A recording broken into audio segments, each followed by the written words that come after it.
સુરત મહાનગરપાલિકાના કોર્પોરેટરો હોય કે ધારાસભ્ય હોય તેમને મળેલી ગ્રાન્ટનો વેડફાટ થતા અનેક કિસ્સાઓ સામે આવતા હોય છે। ખાસ કરીને સુરત શહેરમાં વિપક્ષ દ્વારા હંમેશા શાસક પક્ષો બાંકડા સરકાર તરીકે ઓળખવામાં આવતા હતા।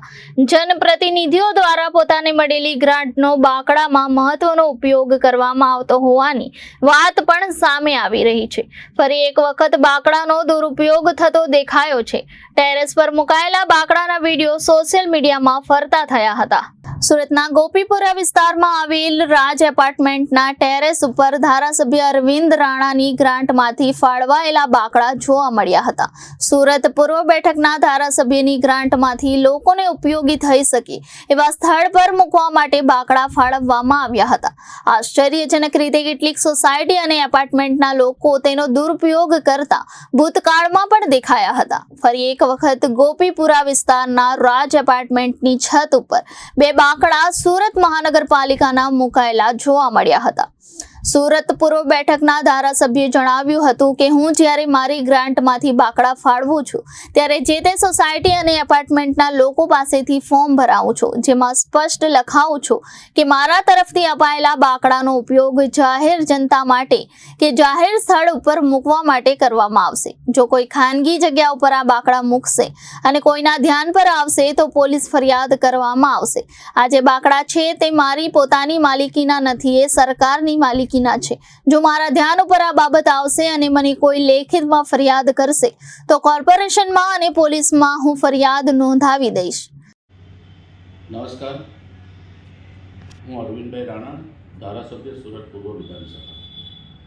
હમણાં મને માહિતી મળી છે કે મારી ગ્રાન્ટમાંથી ફાળવેલા બાંકડા જે છે એ મારા મત વિસ્તારના કેટલાક લોકોને ત્યાં ઢાબા ઉપર પડેલા છે।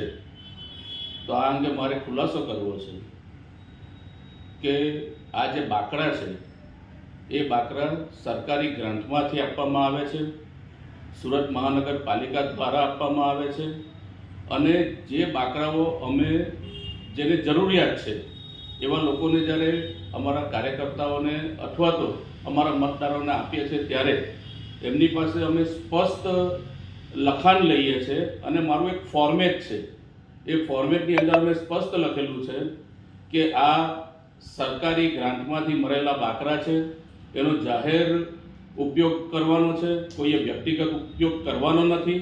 જો એનો વ્યક્તિગત ઉપયોગ કરશે, કોઈ પોતાના ઓટલા ઉપર મૂકશે અથવા તો કોઈના ધાબા ઉપર મૂકશે અને એવી કોઈ માહિતી થર્ડ પાર્ટી પાસેથી મળશે તો એ જે ગુનો છે એ પોલીસ અને સુરત મહાનગરપાલિકા એની ઉપર કાર્યવાહી કરશે। આ રીતનું અમે એક ફોર્મ આપેલું છે અને ફોર્મમાં અમે સ્પષ્ટ લખેલું છે, જે લોકોને અમે બાંકડા ફાળવીએ છીએ એમાં સ્પષ્ટ લખેલું છે કે આ સરકારી ગ્રાન્ટમાંથી મળેલા બાંકડા છે, એનો ઉપયોગ સરકારી અને જાહેર ઉપયોગ માટે કરવાનો છે, કોઈએ વ્યક્તિગત ઉપયોગ કરવાનો નથી। એટલે આવી કોઈ માહિતી અમને મળતી હોય છે તો એના માટે અમે પોલીસ પણ ફરિયાદ કરવાનું લોકોને કહીએ છીએ અને સુરત મહાનગરપાલિકામાં પણ એની જાણ કરવાની કહીએ છીએ કે જેથી જે ખરેખર આ બાંકડા છે બાંકડાનો લોકોનો ઉપયોગ કરી શકે, જાહેર જનતા એનો ઉપયોગ કરી શકે। આભાર।